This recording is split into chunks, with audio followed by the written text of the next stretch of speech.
Hello and welcome. This is Pacifist, and you're watching UB-THEJUDGE.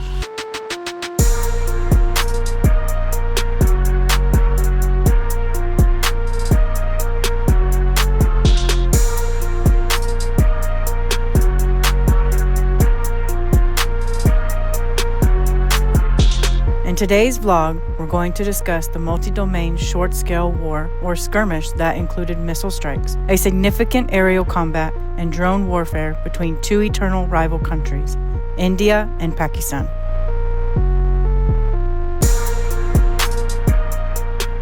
The conflict began after 26 innocent civilians losing their lives in a horrific terrorist attack on the 22nd of April in Pahalgam, India.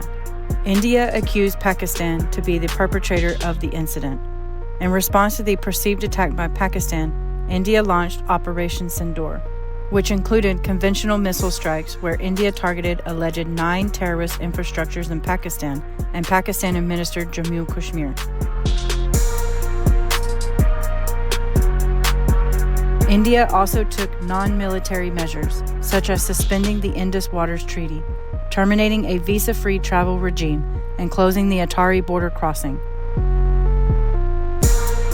Pakistan retaliated with Operation Bunyam Marsoos, targeting Indian military installations directly, including air bases in Jammu and Kashmir. Though India and Pakistan have fought several wars and have been involved in numerous military conflicts since their independence from British rule in 1947, these conflicts are deeply rooted in territorial disputes, especially over the region of Kashmir and religious political tensions. Now coming to the reason why I created this vlog. I have seen dozens of news articles, current affairs shows, and other social media platforms where the common denominator is who won or who lost this insane, unwarranted short-scale war. You would hardly hear those sane voices that are anti-war, or the intellects who discuss the ramifications of this madness. Now bear in mind that both India and Pakistan have claimed victory. I think the real question to ask here is, who was the real loser in this expensive dogfight of the slums? You may ask, why did I call it the dogfight of the slums? As most of you know, both India and Pakistan are third world countries. In other words, both are considered poor and underdeveloped. Instead of focusing on improving the standard of living of the fellow citizens, the bloodthirsty political and military elite of both countries are indulged into spending significant amount of money into their defense and military budgets.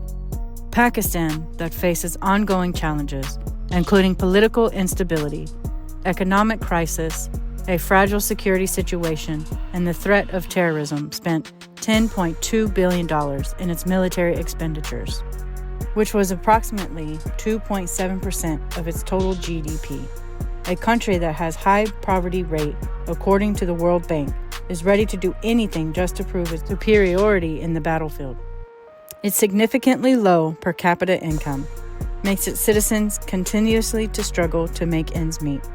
According to some reports, around 40% of children under the age of 5 are affected by malnutrition and have stunted growth, meaning they are too short for their age. It's not uncommon that new graduates are seen wandering around in search of employment only to face disappointment and rejection in the scarcely available job market due to a 7.5% high unemployment rate.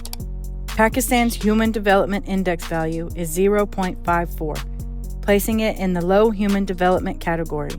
Its drastically low education budget, which is currently at a 1.7% of its GDP, is significantly below the UNESCO's recommended 4.6%, which pushes approximately 30% of its children ages 5 to 16 out of school, which makes them easy prey for these extremist elements to brainwash and indoctrinate them with their evil ideologies.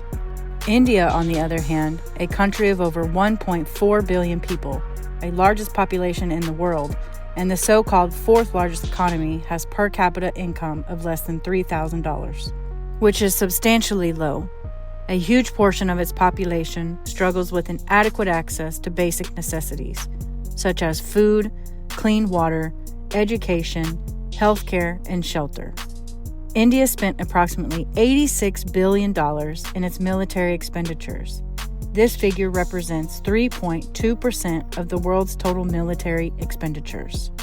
A country that does not even have adequate sanitation systems for its people is a contender of space race.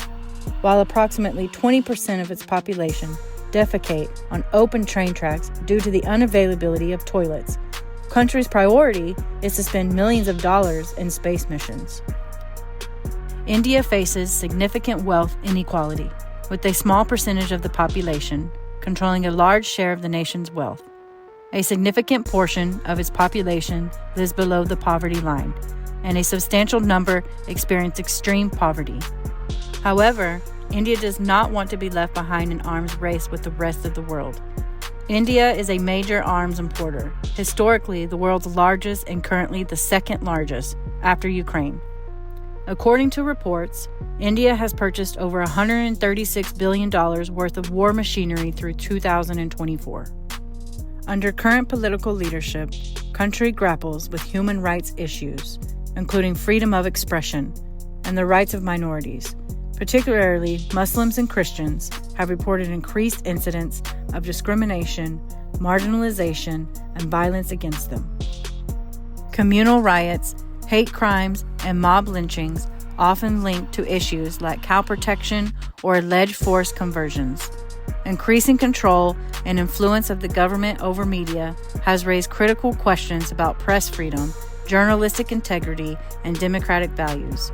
According to the World Economic Forum's Global Risk Report, India was ranked highest for the risk of misinformation and disinformation.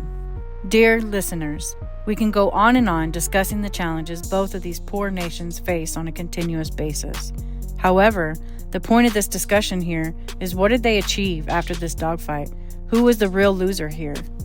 According to reports, 40 civilians, including women and children, and 11 military personnel lost their lives in Pakistan. India lost 16 civilians and 5 military personnel on top of those 26 tourist lives that led to this madness. Pakistan claimed to have shot down India's 3 Rafale fighter jets, 1 MiG-29, 1 Sukhoi Su-30, and 85 drones, including 1 Israeli-manufactured Heron UAV. Pakistan experienced significant economic losses, estimated to be up to $4 billion per day, due to the closure of airspace and the disruption of economic activities. Indian economy experienced a huge financial setback. Air India suffered losses of 491 crore Indian rupees due to the flight reroutes caused by the Pakistani airspace closure, with economists estimating a loss of over $400 billion over a 30-day period. Daily losses were estimated to be around $20 billion, with India potentially losing as much as $16 billion per day in this war.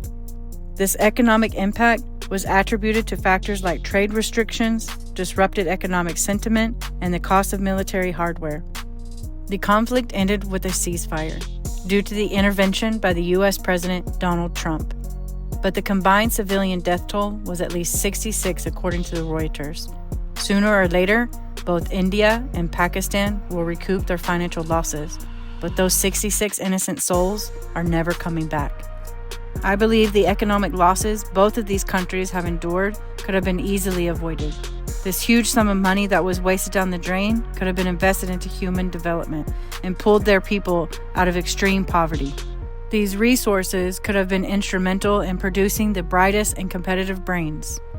Indian and Pakistani people are not innately more intelligent than people from other countries.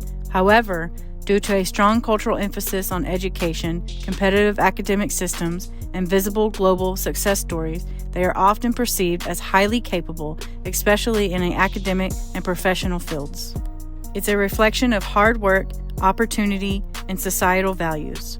Now both countries will have to decide. Are they going to produce greatest minds like Sundar Pichai, CEO of Alphabet Google, Satya Nadella, CEO of Microsoft, and the Nobel Prize winner Pakistani scientist Dr. Abdus Salam? Or will they continue to stride on the path of destruction?